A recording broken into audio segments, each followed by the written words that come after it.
خدای مهربون تمرین ریاضی.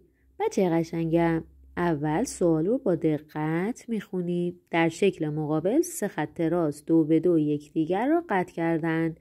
نقاط را نامگذاری کن و بنویس از برخورد این 3 خط چه شکلی به وجود آمده است. اول اون قسمت هایی که خطها همدیگر رو قطع کردن رو نقطه گذاری میکنیم و بعد نقطه ها رو به هم وصل میکنیم. شکلی که به دست اومده شکل مثلث هستش. خوب دقت کنید، ما اینجا 3 تا پاره خط داریم.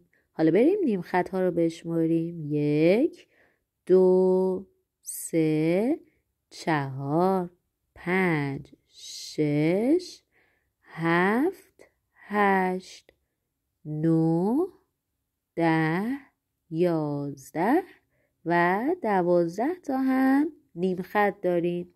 پس تعداد پاره خط هامون 3 تا بود و تعداد نیم خط هامون هم 12 تا.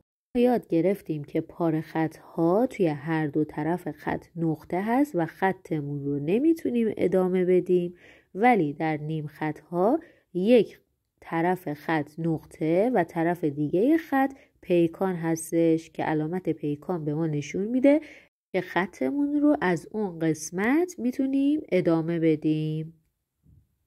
بچه ها جونم، تمرین امروز خیلی راحته، فقط یکم دقت میخواد و تکرار و تمرین. امیدوارم که آموزش امروز رو خیلی خوب و عالی یاد گرفته باشید.